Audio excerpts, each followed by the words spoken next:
الحمدللہ وحدہ لا شریک لہ والصلاۃ والسلام علی من لا نبی بعد۔ پارہ نمبر 25 سورہ حامی میں سجدہ چل رہی تھی تو اللہ تعالیٰ نے پارہ نمبر 25 کی شروع فرمایا الیہ یرد علم الساعہ، قیامت کا علم اللہ کو ہے، اللہ کے علاوہ کوئی نہیں جانتا۔ قیامت کب آئے گی اللہ ہی جانتا ہے، اس پر بحث نہ کرو، بس قیامت کی تیاری کرو۔ باقی انسان کی فطرت بیان کی ہے کہ انسان کی طبیعت کیا ہے، اچھی احوال آ جائیں تو اکڑتا ہے، اور اگر احوال نہ موافق آ جائیں اللہ کی طرف رجوع کرتا ہے۔ فرمایا انسان کی شان یہ نہیں ہے، اگر تکلیف میں رجوع اللہ کی طرف کرتا ہے تو خوشی آ جائے تو بھی اللہ کی طرف جانا چاہیے، اس لیے کہ ہر حالت کا مالک اللہ ہی ہے۔ بس یہ بات اللہ تعالیٰ نے ہمیں سمجھائی ہے۔ سورۃ الشورى، کیونکہ سورت میں فرمایا وَأَمْرُهُمْ شُورَى کہ ان کا معاملہ ہے کہ آپس میں مشورے کرتے ہیں، اس لیے سورت کا نام ہی سورۃ الشورى رکھ دیا گیا کہ اس میں شورا کا لفظ مشورہ کرنا ذکر کیا گیا ہے۔ اللہ تعالیٰ نے سورۃ الشورى میں یہ بات سمجھائی ہے۔ اللہ تعالیٰ نے قرآن کریم کو عربی زبان میں نازل فرمایا کہ قرآن کے جو پہلے مصداق اور مخاطب ہیں، قرآن کریم کے اولین مخاطب و عرب ہے، اس لیے عربی میں بات کی ہے۔ ایک اور موقع پر اللہ پاک نے فرمایا ما ارسلنا من رسول الا بلسان قومی، جو کسی نبی کی قوم کی زبان ہوتی ہے اللہ اس میں نبی کو وحی دیتے ہیں۔ رسول اللہ صلی اللہ علیہ وسلم کی قوم عرب ہے، ان کی زبان عربی ہے، اللہ تعالیٰ نے ان کو قرآن کریم تو وحی بھی عربی کے اندر دی ہے لتنذر ام القری ومن حولها۔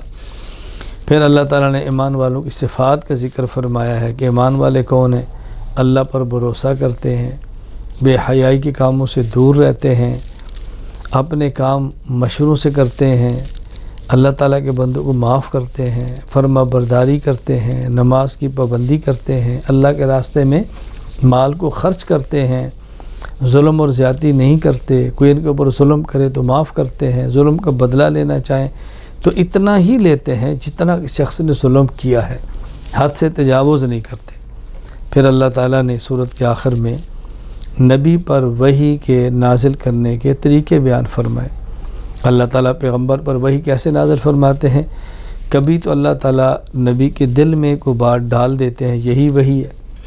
کبھی پردے کے پیچھے نبی کو اللہ نظر نہیں آتے، نبی سے گفتگو ہو جاتی ہے، جیسے موسیٰ علیہ السلام سے مکالمہ ہو رہا ہے، یہ بھی ایک وحی کا طریقہ ہے۔ کبھی اللہ تعالیٰ فرشتہ نازل فرماتے ہیں اور فرشتے کے ذریعے پیغمبر کو بات سمجھا دیتے ہیں، یہ بھی ایک وحی کا طریقہ ہے۔ تو یوں وحی کے نازل ہونے کے مختلف طریقے اللہ پاک نے سورت کے آخر میں بیان فرما دی ہے۔ سورۃ الزخرف، کیونکہ سورت میں ایک لفظ آیا ہے زخرفہ، سونا، سونے کی بنی چیزیں، اس لیے سورت کا نام ہی سورۃ الزخرف ہے۔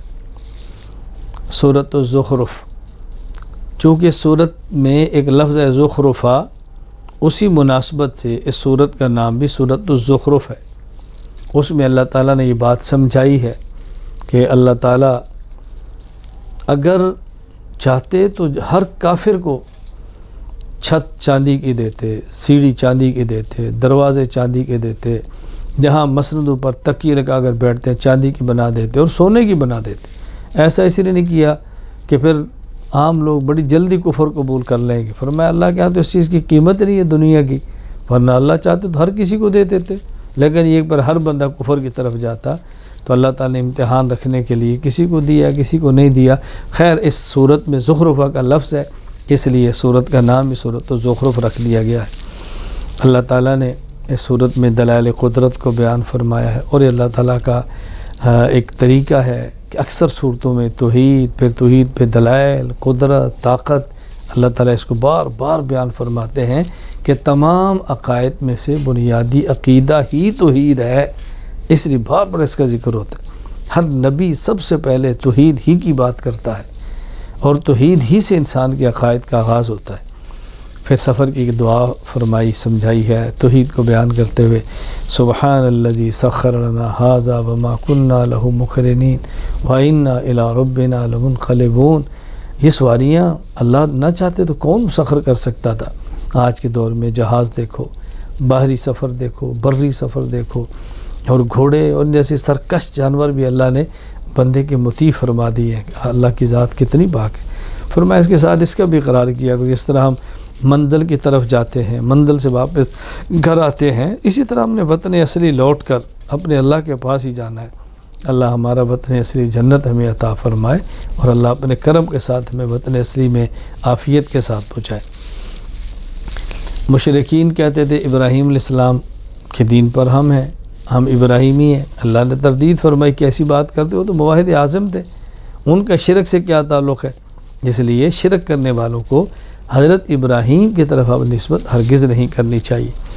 پھر یہاں موسیٰ علیہ السلام کے قصے کا ذکر فرمایا ہے، بار بار اس کا ذکر آتا ہے، یہاں بھی آیا. حدیث علیہ السلام کا واقعہ بیان فرمایا ہے کہ ان کے بارے میں مشرکین طرح طرح کی باتیں کرتے تھے. اللہ فرماتا ہے پاک دامن ہے، ماں ان کی پاک دامن ہے، اللہ کے بندے ہیں، اللہ کے نبی ہیں، کیا تم ان کے بارے میں ایسی باتیں کہتے ہو جو ایک نبی کی شان کے لائق نہیں ہے. اللہ تعالیٰ نے سورت کے آخر میں اپنے پیغمبر کو بات فرمائی اور نبوت کے واسطے سے ہمیں سمجھائی. فاصفح عنہم وقل سلام، یہ ان کو بات سمجھاؤ اور نہیں سمجھتے درگزر کرو. بلا وجہ ضرورت سے بڑھ کر جدل چھوڑ دو ان کو.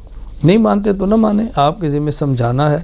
نہیں باز آتے فسوف یعلمون، ایک وقت آئے گا فسوف یعلمون، چل جائے گا پتہ. انجام بد کو دیکھیں گے، پھر روئیں گے، پھر چیخیں گے.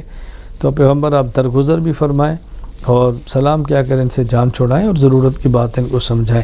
آج بھی اہل علم کی شان یہی ہے کہ دلائل سے بات سمجھائیں، درگزر کریں اور جاہلانہ طرز پر بات نہ کریں، اور جاہلوں سے بس بات سمجھانے کے بعد کنارہ کش ہو جائیں. سورۃ الدخان، کیونکہ سورت میں الدخان یوم یاتی الناس بدخان مبین، لفظ دخان جس کا ترجمہ دھواں ہے ذکر ہے، تو سورت کا نام ہی سورہ دخان ہے. کفار مکہ پر قحط آیا، ان نے کہا آپ دعا کرو، یہ قحط ٹل جائے تو آپ کی بات مانیں گے. دعا کی گئی اور ظالم تھے، کہاں ماننے والے تھے. اتنی ان کو قحط کر سے بھوک لگی تو ان کو یوں محسوس ہوتا کہ جیسے دھواں ہے. حضرت عبداللہ بن مسعود رضی اللہ عنہ کی تفسیر یہ فرماتے ہیں کہ آنکھوں کے سامنے دھواں ان کو محسوس ہوتا. تو خیر چونکہ دخان کا ذکر ہے تو اس لیے سورت کا نام بھی دخان ہے. تو مشرکین مکہ نے ہمیشہ بدعہدی کی ہے، اور یہ کوئی نئی بات نہیں ہے، پہلے نبیوں کے ساتھ بھی ایسے تھا. آپ کوئی تکلیف آتی نبی سے کہتے دعا کرو، پیغمبر دعا کرتے، تکلیف ٹل جاتی ہے دوبارہ پھر وہی سرکشی شروع ہو جاتی.